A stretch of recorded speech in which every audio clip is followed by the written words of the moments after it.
What's going on, everybody? Welcome to another episode of Bogey Proof. You got myself, Matt, Mikey, and Joe coming to you live tonight. Plenty to talk about this week. A lot of shit going on in golf, even though they're not actually playing golf. Let's start as we always do, though, fellas. What are we sipping on? Where are we calling in from? Joey, I'll go to you first. I'll start us off. I'll be honest, I forgot to get a drink today. I had a beer with dinner, and then I watched the good old South Park post-pandemic special. Don't know if you've watched it yet, so I forgot to get a drink after that. But back home in New York, go back to Florida shortly after Christmas, drinking water. That's that. My life is we won't go there. Mikey, how about you? I got a couple different options here. It's Tuesday. Slim pickings in the fridge. They had a truly passion fruit that someone left here at the apartment. Nice and refreshing. Tasty. And then if I get if I get sick of that, little Trader Joe's cranberry ginger sparkling beverage. Whoa. Kind of like the mixer that would be in a Moscow Mule without the booze. The mixer. So if you need a mixer, this is a good one. So I got some water here too. It's Tuesday, final little grad school push here the next 2 weeks. So a lot of fun in my end, just a lot of papers and projects, but excited to chat some golf with you guys. And we had a very lengthy discussion about the future of Bogey Proof and all the fun stuff we got here coming up. So very exciting, next couple months here in the off season. Absolutely. Don't forget, folks, give us a follow. Instagram, bogey.proof, Twitter, bogey proof, YouTube, type in bogey proof. We got our channel up there. You'll see every podcast we ever post, plus a couple additional videos out on the YouTube channel. So make sure you check that out. We got the Gambling Lab boys out there always working too. But yeah, we got some big things coming. So keep an eye on that. We really appreciate all the support for those of you who bought a hat. We still have, handful left in our inventory. So, don't be afraid to reach out if you're still looking for a hat. We are not sold out yet. We got about a handful left, so plenty more to come with the merch section. It was a lot of fun kind of getting that out to you guys, and again, appreciate the support of those who reached out and grabbed one of those, but more to come there. And without further ado, let's get into the golf world, because Tiger Woods has it going a buzz yet again.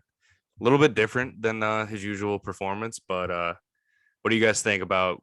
I guess we should start with a timeline, right? So Mikey, Joey, I don't know if either one of you want to walk us through the last week and a half of Tiger Woods news and kind of where we're at today. But notice how as soon as he posted the video of his swing, that's when all of a sudden, which I know we'll get into it later, the prize fund for the PGA Tour just upped its ante by a shit ton. So just funny how that works out, right? Player impact program. He's just always going to win that no matter what. But good to kind of finally hear back from him after a long 9 months. I still wish to this day that he never got in that accident, because who knows where we would be today. But, it's like I said, it's good to kind of hear back from him and see what he has to say. You can tell he's a lot more realistic about everything like that. He knows he's not going to be playing in many more tournaments. He's going to have to kind of pick and choose them. And I'm very excited to kind of see which tournaments those are. And I guess from his interviews, I don't know about you, Fontaine or Mikey, did you really obviously he wants to win, but it doesn't seem like it's a top priority. He just kind of wants to play, it really seems like. But I don't know, at the end of the day, you're Tiger Woods, don't you still want to go for Jack Nicklaus's major record? Don't you want to be that guy? So I'm very curious to see if that ever changes. But I also heard him say I don't think my leg is ever going to be back to where it used to be or anything like that. And that obviously has to do with age and, the injury itself. But I don't know, it's Tiger Woods. He's like Superman, right? So a couple things. One, I think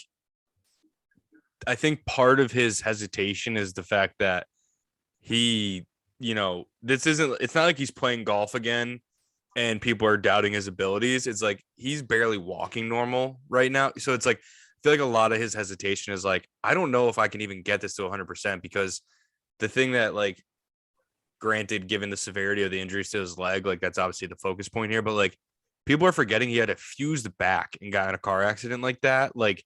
That's not anybody who gets in an accident like that, you're going to have back problems, right? Like people who get in the littlest car accidents, they get whiplash, they get back problems, like whatever, that linger forever. Like Tiger Woods is no exception to that rule, especially somebody who already had 7 back procedures before this accident, right? So it's like, not only is he trying to rehab his leg that they almost had to amputate, he's also trying to like rehab that. And then some days his back sucks because his back is terrible. And like he has to pause the leg rehabilitation to like give his back a rest and rehab that. So it's like he's fighting 2 really, really difficult battles. And like I think part of his hesitation is like you said, like he's having a reality check here and being like, listen, like I'm very, thankful to be alive and happy with where I'm at. And like the way I've been progressing, I truly feel that like it's very feasible for me to play again.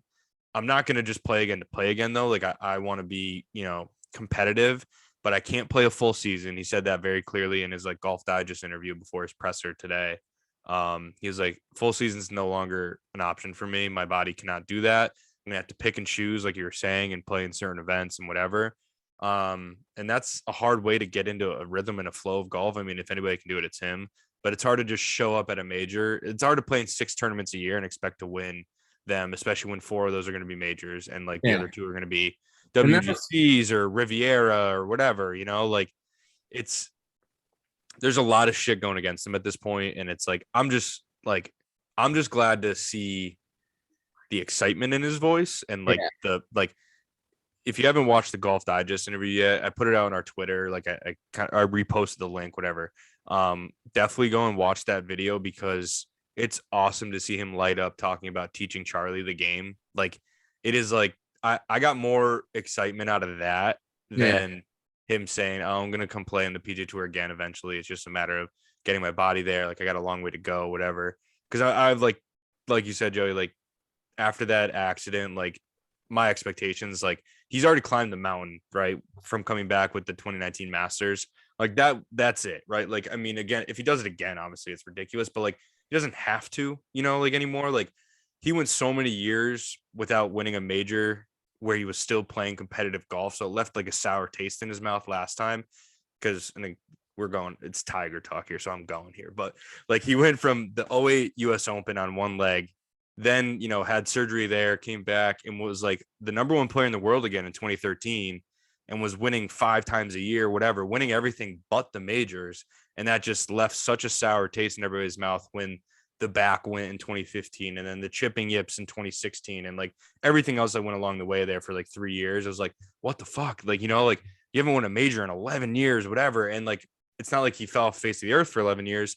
He was number 1 player in the world 4 years, 5 years after that major. So it was like, what the fuck? This time it's like, all right, you came all the way back. You won the Tour Championship. You won the Masters. You won the Zozo. You won 3 times in like a 12-month, not even clip, whatever that was for those 3 wins. And it's like, you proved you came back and got on top of the mountain, right? I think this is the phrase he used in his interviews. It's like, climb that mountain. Like, he's like, that mountain isn't there for me right now. He's like, it's not there anymore. Like, it's more like just the way that this went down. It's not like his game went to shit. He got a very serious Still got his hands. Yeah. Life-threatening, like accident. And it's like, now it's like a matter of, hey, if I can play again, like that's just awesome. I'm 46, whatever he is. And it's like, I don't have that prove it. Like he had the chip on his shoulder last time, like, and the chip just doesn't feel like it's there anymore, which doesn't really owe us anything. He's got 15. He's, what he gave us in 2019, I don't think will ever be top, being at Augusta and being it the way it was and everything like that. Is just, you're not going to beat that. So it's like the fact that he's come to reality with that is probably for the best. Cause then we don't have to see like a very ugly him going out there half hurt and like make, and it getting ugly again. Like, cause it was hard to watch in like 15 and 16 with the back and him like falling to his knees in the fairway at Liberty National and like playing 6-12 holes and withdrawing, shooting 83s and shit like that with the chipping yips. Like, as much as I'm a Tiger guy, like those are tough years for me. I was doing a lot of battling with people of talking shit. Like I don't need that again. Like we got 2019, like let's ride off into the sunset. Let's take it for what we got and kind of, let it be what it was. But I don't know, Mikey, what are your thoughts on the Tiger recency? Yeah. First off, excited to have him back. Good to see him talking to the media. Obviously, we haven't heard from him in 8-9 months. I think they said it was like 280 days since we had seen his face on TV, which is pretty wild. First off, thankful that he's alive from what happened back then. I think it's a little odd that we didn't see him on TV and he didn't put out some sort of presser before today. But I'm glad he did, because it would have been even more odd and more concerning if we didn't hear from him in his tournament. Right. So I think we will. He's there too. It's not just like a video thing. He's actually on site. This is promising. Good to see him driving around, and I'm sure he'll be on the range greeting people, and he's going to be at the corner of the range, hitting a couple balls, talking shit to Rory or whoever, hitting some pitch shots and some putts and doing whatever. Charlie's going to be out there this week hanging with the guys. So that's exciting. I would say the one thing that concerns me about Tiger Woods and some of the things he said was that he's been better about it, but it took him a good 4 or 5 years to learn how to pick his spots. When he first got hurt, after he was player of the year in 2013, I think, when he won the Players, and that was kind of the first initial comeback after the US Open injury, and then, got hurt. And then I can just think back on kind of that stretch of 14, 15, when he shot 80 the second round at the US Open at Chambers Bay. And he was trying to pick his spots there, and he just was not playing at a high level. I worry that if he picks his spots for a couple of years and doesn't see any sort of success, that it might be the end of Tiger Woods. Yeah. I think he miraculously, it took him a little time, but he was building, right? And 2018, when he kind of first came back, he was beginning of 2018, he was kind of building, right? And he was he plays well in a couple tournaments, he makes some cuts, he does some of those things, he breaks through at the PGA and finishes T2, and just continues. He is someone who builds off momentum, and he has his entire career, right? He throttles people, and he just continues to throttle people, right? And he just lives off that energy. I worry that, and he's picked his spots in the past, but he still has played, 14, 15, 20 tournaments or something, kind of on the high end. I don't know what 6 tournaments looks like for Tiger Woods. I know that was the biggest thing for me too. Like you said, because 2018, I think that's a great example. Obviously, it's the most recent one too. But start off, whatever, playing not embarrassingly bad, but nothing firepower, not contending. Then all of a sudden, he starts having a couple Saturday mornings where he climb up the leaderboard before the leaders get out there and build and build and build and build. And you saw him; he almost got there at the Open. Then he got even closer at the PGA, and then the Masters next time around, he wins it. It's he's, like you said, momentum, and I think you nailed it right in the head. I cannot picture him doing it with any sort of success. I mean, he won't come back if he's not competitive. I think he's said that a few times, but it's I can't imagine him being competing to win. He'll be making cuts and stuff, but I don't know what good 6 tournaments does that do for him though? That's what I'm saying. T47, I don't think keeps him coming back. That was the other thing he was kind of saying in his interview though. He's I'm not going to be tournament sharp, but I mean, you can still practice as long as, I know how to practice that right way to get me, get that tournament sharpness for when I go out and play. So he's it's just a matter of finding that. So I think he's out there to compete. You know what I mean? It's like we always say, it's Tiger fucking Woods. He's Superman. That would just be happy T47. That would blow my mind if Tiger Woods, and he talked about Ben Hogan did that, right? Mr. Hogan, excuse me. And I was not alive for that, so I don't have the general understanding of kind of what he's talking about. I don't know Ben Hogan's history, quite enough to speak on it, but I just think, if he is able to show us this process and this, sequence that allows him to only play 6-8 times a year, and he can get up for some of these tournaments, and he can compete when he shows up, he is just even more inhuman than he was before, because at least there's nobody in my lifetime that I have seen that's been able to be successful doing that. We even look at someone like we see people on some older guys that have success in the PGA Tour, but they play a bunch on the Champions Tour and their game is sharp, right? Like we do not see people playing part-time on the PGA Tour being successful. It doesn't happen. So no, the only chance he has is probably at like open course venues that, because they're in a rota, right? He's seen them all before. He doesn't have to learn a course. He knows his feels around there. He always talks about, right? Like all that shit. And the same with Augusta. PGA's he's got a chance to win at Augusta until he stops teeing it up. Right. But PGAs and US Opens, those are exhibitions for him, man. Like he's got no fucking shot at any of those places anymore unless he is doing all of the drugs in the world to make his body be able to do the things he needs it to do to play that style of golf. Like it's not, as much, trust me, I am the biggest Tiger guy around. As much as I'd love him to go out there and fucking win a US Open at Pebble or, I don't know, whatever he wants to do. My mind with him just always goes to Augusta. I mean, I know it's a major, but like he's got a lifetime exemption and like that course is his bitch. Yeah, it is. I mean, is it not like Jack won at what? How old was Jack when he won in 86? 46 and 86. 46 and 86. So Tiger's not playing this year and he's 46. No, he won't be playing, So but like 47 and 22. It's gonna be, if he's gonna be competitive again, I guess is what I'm trying to get at. It's gonna be at a Carnoustie, a St. Andrews, like Muirfield, not Village with Jack's place, but over across the pond, like one of those places where it's just burnout. It's the places he's played at / won at before. It's Augusta. It's like places that like he doesn't need to be in the top form and get there earlier in the week and grind and figure out the course and figure out the greens. Like it's going to be a place where he just feels at home and it's like he gets a good week with his health and whatever. I think that's kind of what it is. But Joey, back to one of your earlier points, when he told us in the Golf Digest interview that the first thing he did when he was in the hospital bed was ask for a club so he could put it in his hands and see if he still had his hands. I had chills. I was listening to it in the office. Yesterday and I was like, I need to go for a fucking walk right now. It's like, if somebody walks by right now, I'm like fist pumping my desk and be like, what the I just wish I knew what he meant by that.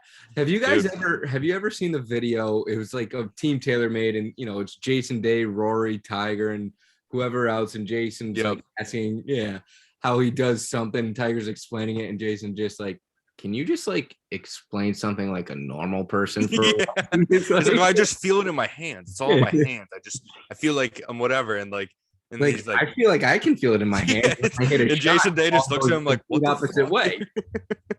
Dude, they actually put out another video today of all like they called it Tigerisms of him at that same Team TaylorMade like week that they did all these things. I didn't see that. I was out for, and he's like, he's like in the bunker with DJ, and he's like, I feel a little reachy with here and cutty as I'm going through this one. He's like, like DJ's like, what?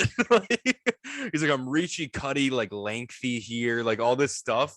Dustin's the last one who's gonna understand. I know. And then he's on the range with like a Team TaylorMade guy, and the guy's like, so like you don't like think about what you're doing with like the guy asked him like your shaft lean, like he's like, you don't think about like your shaft angle at impact or anything. He's like, nah, never.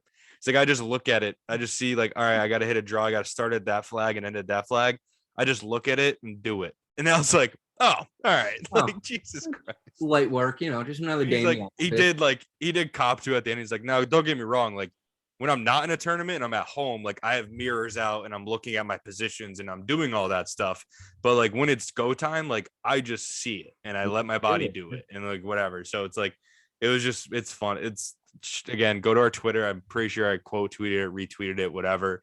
Team TaylorMade videos that have him in it have been unbelievable. It's just like the way he thinks about golf is like nobody can comprehend it, as Jason Day said, but it's like just impressive to see a fucking beautiful mind at work. It's wild.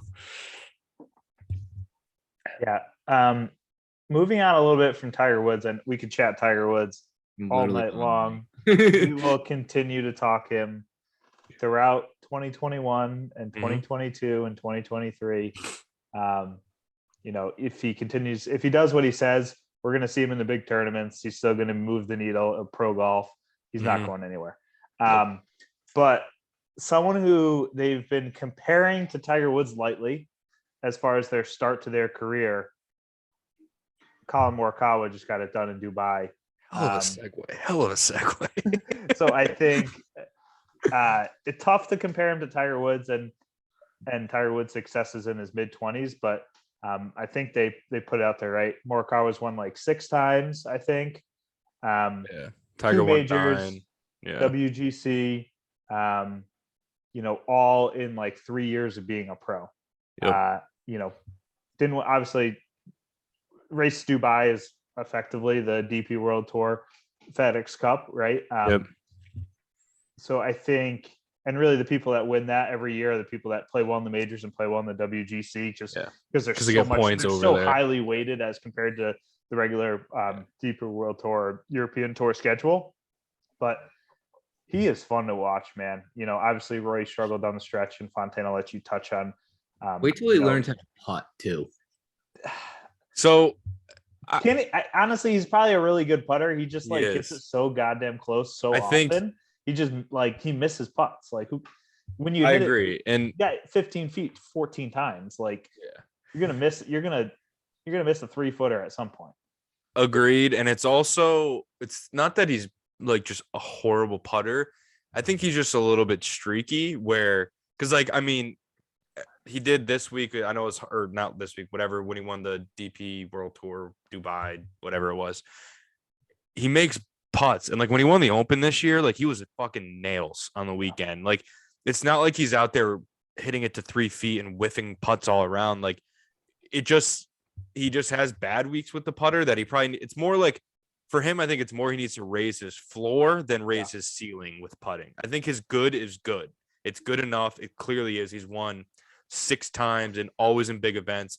And he, not for nothing too, I saw either Justin Ray or one of those guys on Twitter say that in his last 4 wins worldwide, his Sundays are 64, 66, 64, 68, all this shit to chase down people and win, going back to Harding Park. So it's I think week to week the putting can be an issue, but when he has a good week, or not even a good week, but I'd say 70, 85% of the time, its putting is not that bad. It's just you're not going to win every week out on the tour and whatever, but he does have that floor that sneaks up on. Sometimes he has bad spells, and trust me, it's Phil Mickelson short ones every once in a while, but it's Phil Mickelson-esque with the putter. Yes. I think he misses more short ones than most prolific players, but we only see it because we see every shot he hits every week. And he's also got the most he probably has the most inside 10 feet putts than anybody, right? Unless you're somebody that misses greens all the time and you're chipping to that range, which doesn't happen on the tour that often. To the hole is insane. Ridiculous. Yeah. It's also refreshing too. I know you compared him to Tiger due to their starts, and they're actually surprisingly comparable.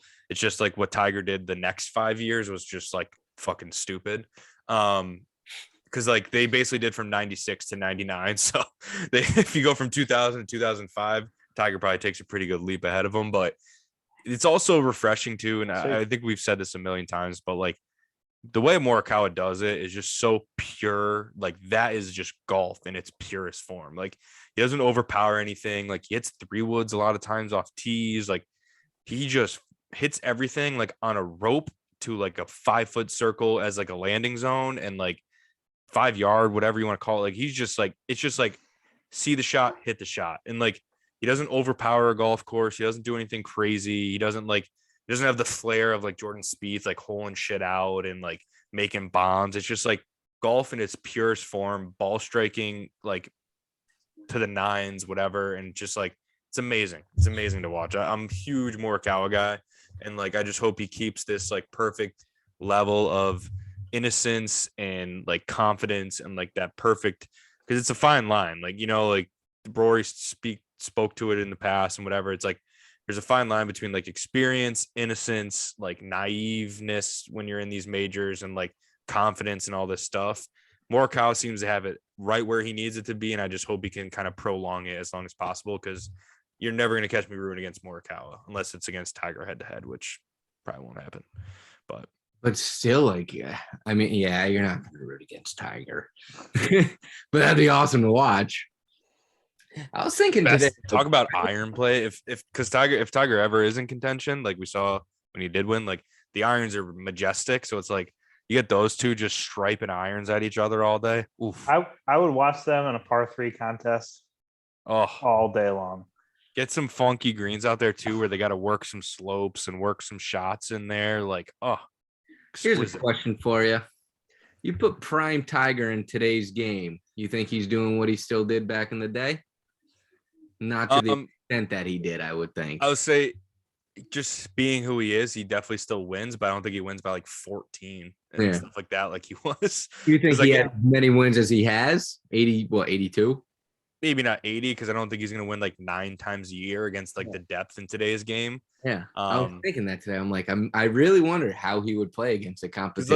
Like, and because like I think he played like the best golf that has ever been played, but like the depth of who he played against, like he played against like Phil, Ernie, like David Duval for a little bit, like VJ. VJ was very good. That's a good one. But like those guys, and like we just named like what 5 guys that were like true serious competition for him. Like right now, like that's why his 2019 win was so crazy. It's like he beat down Rory, DJ, Brooks, like all these guys that are just like stalwarts, and Justin Thomas, like all these guys that we're going to look back on in 5-10 years and be like, holy shit, like Xander Schauffele, like all these guys that are top 5, top 10 in the world, and like so good and win all the time. And like it's a good question, because I think he still wins the like majors and stuff like that, just because of his mentality and his like there's those things, like he wasn't going to lose those things. But you think Tiger wins 4 straight majors in today's 4 straight? I don't think he could ever do that again. No. But I think the number, like, I don't think the number goes from 15 to like 7. Probably goes like 15 to like 12, 11. Yeah. I mean, 4 in a row definitely doesn't happen. I guess I say that, but like we've seen people, like we've seen seasons in the past 5 years where like there's been stretches where like Dustin Johnson has won it every time he's teed it up for like 4 or 5 weeks in a row. So like it's not like it's out of the question. So like if Dustin Johnson can do that in 2017, you know, who's to say like Tiger was playing better golf than Dustin Johnson's ever played in his life. Yeah. Somewhat to an extent, you know, for longer periods of time. Like there's probably a stretch where he wins 3 or 4 straight tournaments on the PGA Tour. I just don't think the Tiger Slam, that's too long of a period to maintain these days. I don't know if we'll ever see that again. Not unless they condense the schedule to like 2 months. Like you just can't sustain it these days. It's too like there's too many people that are too good, and it's like they're spread out. Like if you don't get hot right, like if you don't get hot starting at the Masters, like it's hard to maintain it for 5 months in the schedule they play these days. Like they play so much. It's like, it's tough, but quick pause. This mixer, fire flames. This thing is splash a little Tito's in there and a lime, good to go. Oh my goodness. Maybe a straight mixer right now.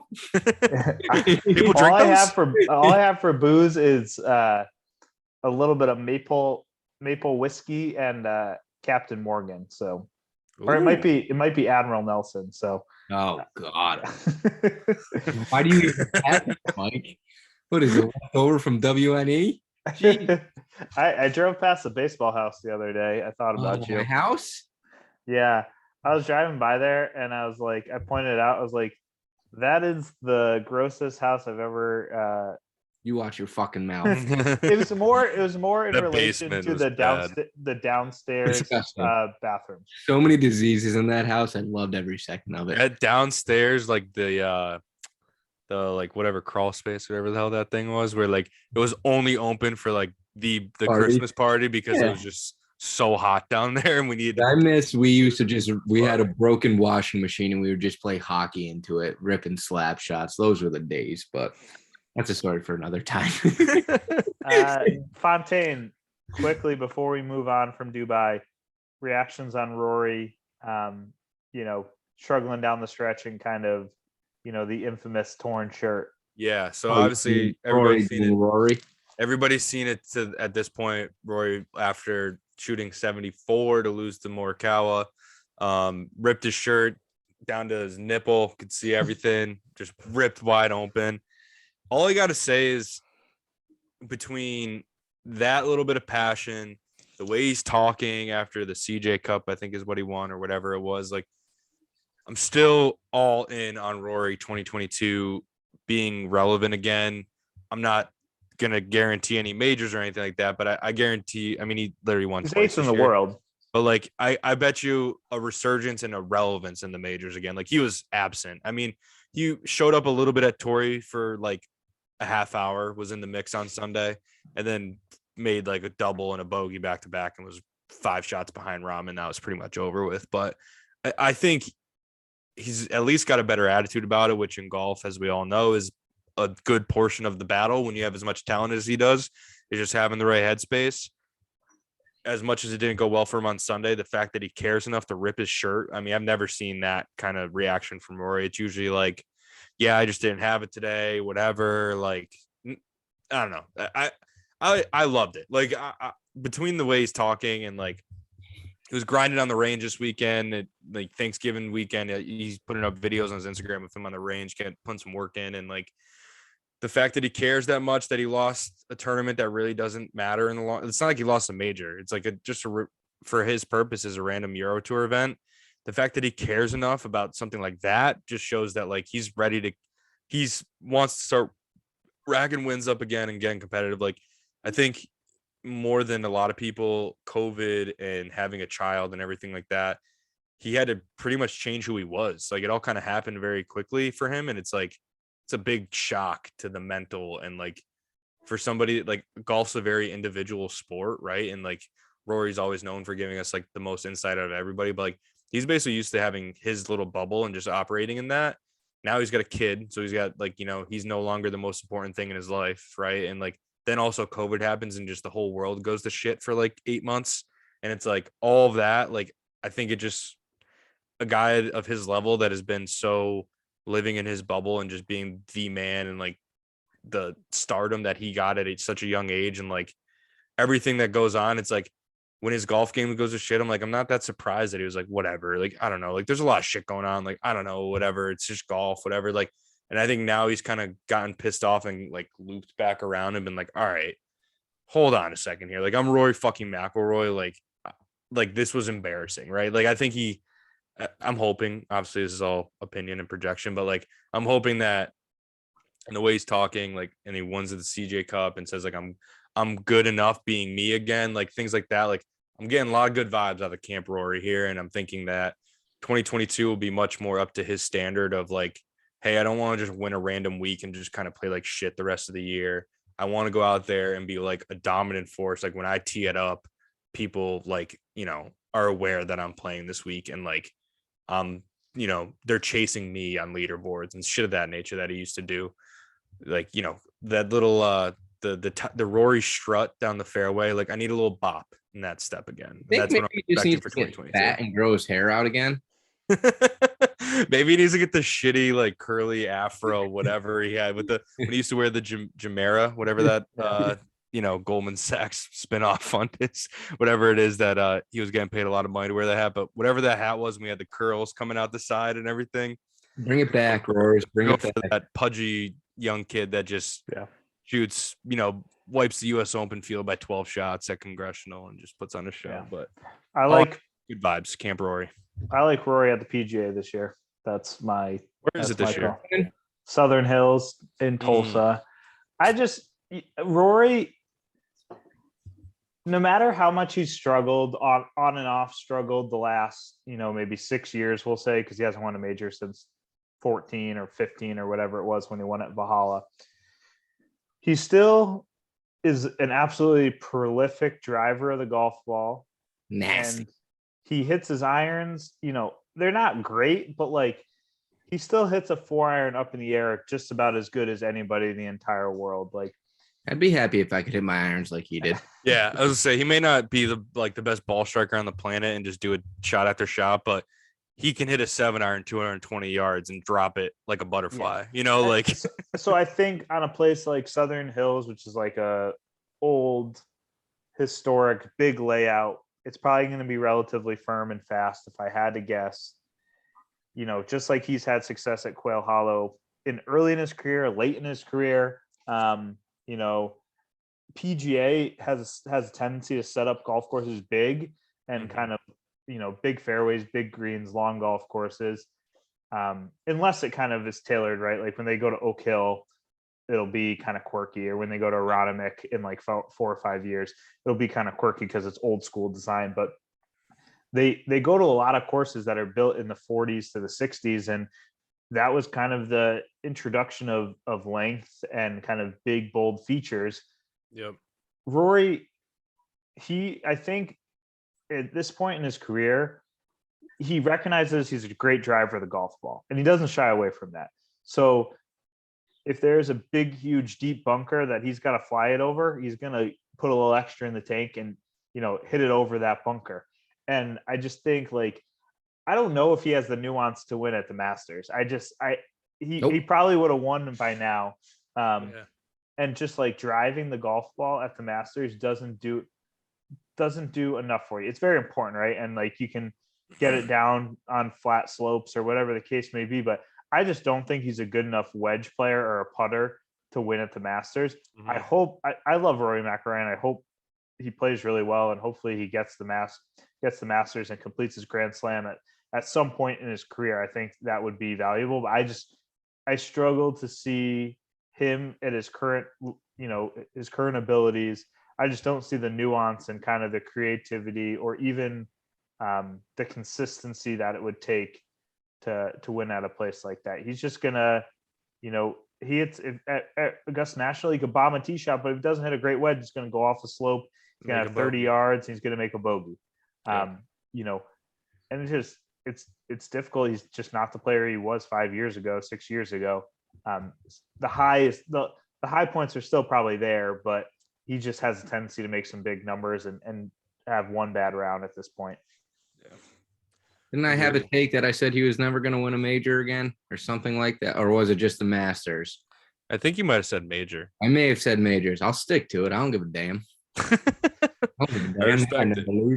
No, I've always said it. Like, I love Rory. There's something about him that, like, I kind of hate at the same time. I think it's just the fact that he's so good and he just doesn't win. But, like, I mean, you give me anybody's swing on tour, I'd take his. And, like, I could just fucking jerk off to his fucking swing. It's just so fucking cool. But that's besides the point.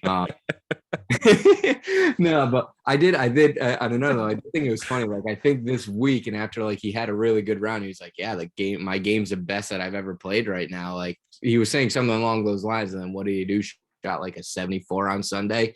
It's like, yeah, that's just Roy McIlroy for it. He talks himself up, and then he just shits on himself on the last day because he can't close. And yeah, it's there's something in his mind that he just can't get over. And I hope he does, because at the end of the day, I do like Rory a lot. But I think it's just funny.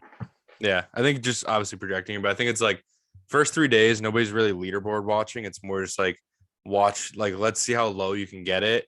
And then all of a sudden you get to Sunday and you're like, all right, I have a 4-shot lead. I hope I don't fuck this up. It's like, it's just a different mindset, versus like Thursday, you're like, all right, I think I got to go shoot like 8 or 9 to be solo leader today. Let's go get that.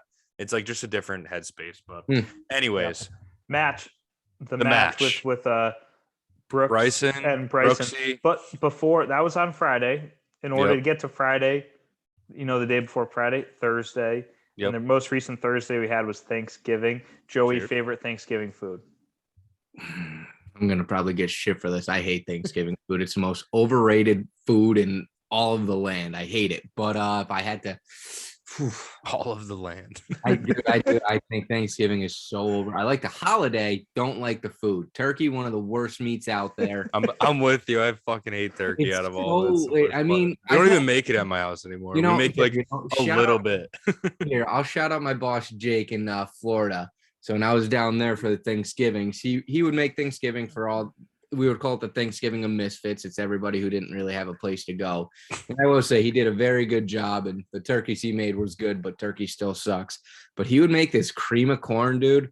I dream about that stuff. It's so good, and I was so upset I didn't get to have it this year. So, like, I don't know if cream of corn is considered a Thanksgiving meat, like plate or I'll give it to you.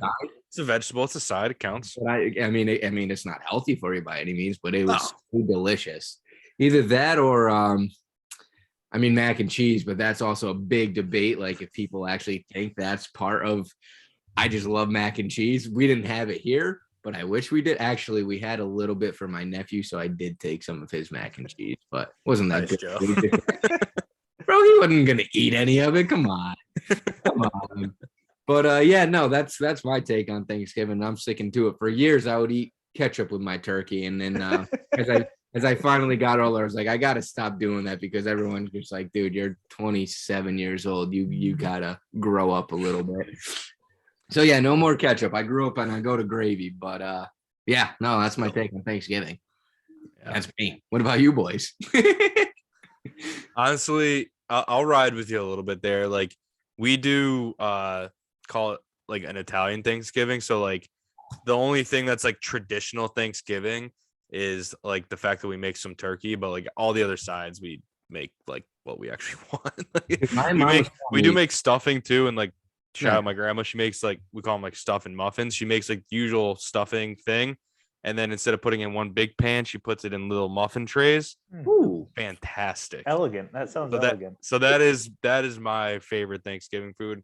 Literally, she makes probably 4 muffin trays full because you got me, the cousins, everybody. We all love those things. We have like 3 of them each sitting. So it's like, that's my thing. But I'm with Joey. Like, I don't do like the cranberry sauce. I don't really love pumpkin pie. Like, all this stuff, like, especially the turkey, could care less. I like the worst. Where we make ham with it, or we make beef tenderloin sometimes with it, because we like all have like one piece of turkey just to say we had turkey on Thanksgiving, and then the rest of it's just leftovers for the week, and you make sandwiches with it. But Mikey, how about yourself?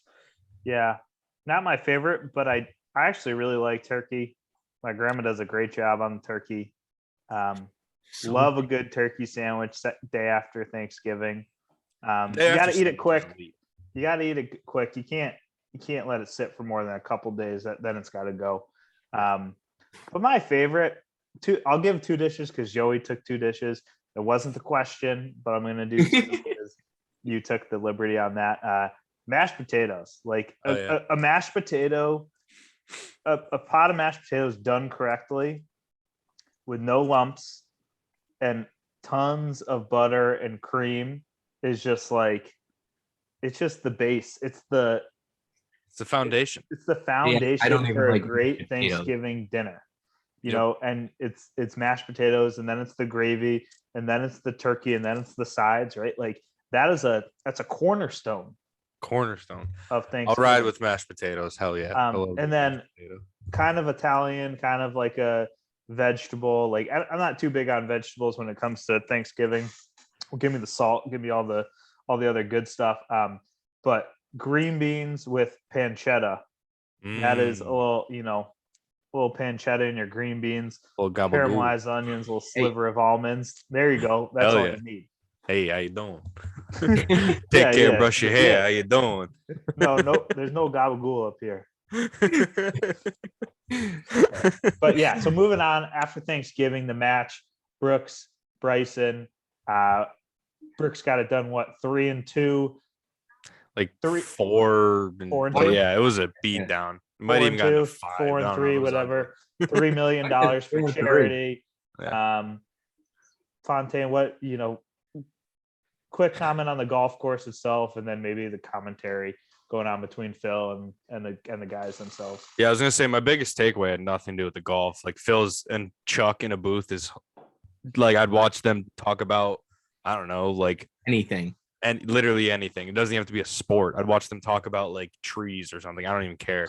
They're electric in the booth. The course itself, I just love like I love when you get a course that like so it gives me like I know the actual course itself is nothing like Liberty National, but just the fact that it's like this lush green course and then 5 yards off property is just like a skyscraper to the moon. Like I just love like the okay, we took this city, we carved out a plot of 3 square miles, whatever the hell it is, drop a golf course on it, and like just bring in all this dirt and sod and whatever, and just build something versus like a golf course occurring and then things get built around it. It's just like the total like opposite. Waterfall holes. It's like, oh, it's such a beautiful waterfall. It's like, I mean, it was built there. Like, yeah, exactly. Yeah, there's also the Wynn Resort 40 yards to your left. Like it's like so it seemed like really cool. Conditions were awesome. Like I'm sure it'd be a really fun place to play. I'm sure it costs $600 to play a resort course of that nature in Las Vegas, but it looked like a good course. Like it looked like made him hit a bunch of different shots, good par threes, greens were pretty interesting, lost slopes and whatnot. But yeah, biggest takeaway is one, Phil, it's almost upsetting he won a major because it just delays his time getting in the booth, but incredible in the booth, really. Like, and especially with a guy like Chuck, like outside of gambling, I don't know what those two have in common, and like the way the banter between those two, it was just unbelievable. And like Phil can play both sides. He talks to how good Brooks is, and then he gets into like the weird science shit with Bryson about their beta alpha brain waves that they're getting into as they get in their breathing techniques before shots. Like whatever, he can go there, but he can also tone it back and be totally normal and relatable and funny and everything. And he killed it in the booth. The only other comment I'll make about it, and it was like within the first 3 seconds, and I almost turned it off, is Bryson's Brooks cupcake thing in the first 5 minutes. I was like, holy shit, dude. Like, that was the most cringe thing I've ever seen. Like Brooks didn't even respond to it. He just sat there and was like, all right. Like, you gotta be kidding me. It was like, thank God that was the only instance of anything of that like cringiness. And then after that, they just kind of let Phil and Chuck take over and like just kind of play golf. But I don't know. I enjoy him. I was expecting Brooks to like actually talk some shit because like I don't know if I forget where the article was, but there was an interview with Brooks and he was like, this is different than what we do every day. Like, this is on tour. This isn't on tour. Like, we're allowed to talk shit and I'm going to let him hear it. And like, he didn't fucking say shit to Bryson. He did a lot of like really backhanded, like, there's breath shit of like any questions after he made a birdie putt to go 3 up after 7. And like, he did not deliver to that aspect at all. He just kind of was like, it was a little weird. But and like, I mean, at the end of the day, I mean, you can tell Bryson doesn't dislike Brooks. It's just Brooks doesn't like him, and he's just playing into it, and whatever. And I mean, I definitely think you can tell, like, it is a little fake at this, not fake. I don't know. It's just kind of forced at this point, but.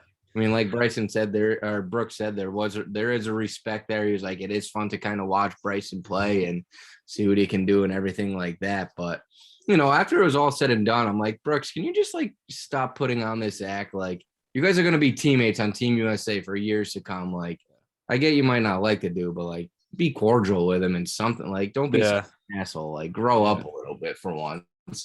But I mean, it was fun to watch. I did enjoy the obviously, as we were saying, Phil and Barclay, they're amazing, and I hope as time goes on we get to see Phil kind of in the booth a little bit more and get to hear what he's get to say instead of fucking Nick Faldo. So we'll see what happens. Honestly, I think there's a chance that we get a little Phil this year in the booth. Like, I think kind of stuff like Tiger picking his spots. Phil's been picking his spots for years. And now with the PGA exemption, right? I think he's exempt on the tour for 5 years. Yep. With winning a major. So that puts him through being 55. Like, that's probably enough for him playing on the PGA Tour, if I had to guess. So he'll pick and choose the spots. I would love to see Phil in the booth at like Waste Management this year. Oh yeah, a place where he went to college at Arizona State, won, has won before, is loved by kind of everybody within the crowd. It's a fun tournament. It's a little bit less, intimidating, or it's just a little more fun than the normal week. Why not have him out there? And I think there's just, now that like Bones is back on the bag for JT, like maybe there's just a little more of an interaction. Like I would love to see him out there on a couple tour events, and I think Phil would like to do that. Yeah. I'm sure they're talking to him about doing something like that. Maybe it's some West Coast events where he doesn't really have to leave home. Yeah. He's still going to play in Torrey Pines because he was part of the renovation team on the North Course and stuff like that. But like, he's still probably going to play Pebble Beach. But like, there's got to be a couple places that he doesn't like care to play, that he could go out and have a fun week. Yeah, absolutely. So that would be fun. I think we're running out of time here, boys, but I think moving forward, we got a couple topics that we want to talk about in the coming weeks. Really good stuff on the LPGA Tour, season-ending championship, and I think we can it's probably worth doing an LPGA Tour recap at some point and doing a full analysis of the season. Talking about all them snacks on tour. How about that? between we'll talk about the LPGA Tour. We'll talk about the season. I'll come up with a list, boys. And we can talk Tibby when they go to the Shark Shootout in a few weeks, and like intertwine it with that, and in the kind of transition that into the LPGA and give and just give them like the credit of like their due. Like, I don't know. I had a good time watching LPGA Tour this year. I watched more of it than I ever have, and they're fucking good. So I think we definitely should give them a little bit of attention here and not try to cram them in the last few minutes of this episode. So yep. LPGA Tour, and then price increases across the board. So maybe we'll do a little financial recap on how much fucking money these guys and girls are making playing professional golf. It's just absolutely astonishing numbers. We were chatting a little bit about, might be fun to put up some graphics and really put into perspective how much it's grown in the last, not just the last 20, 25 years, but even the last 5 years, how large these purses have gotten, the entrance to the market, that the PGA Tour is kind of blocking with some of the PGLs of the world and the Saudi Golf Association. So like, plenty of topics to talk about. Let us know, for those of you that are listening out there, what you want to hear. You can only talk golf so much, right? So if there's some other topics that you want to hear outside of the golf world, or if there's something that, indirectly or slightly relates to golf that you want us to touch on and connect and provide some perspective on, we're happy to do that. A lot of fun stuff coming here at Bogey Proof, and on the Instagram, Twitter, and here YouTube. On the podcast as well, YouTube. Yeah, absolutely. Cheers, everybody. Have a good one, boys. See you, boys. See you.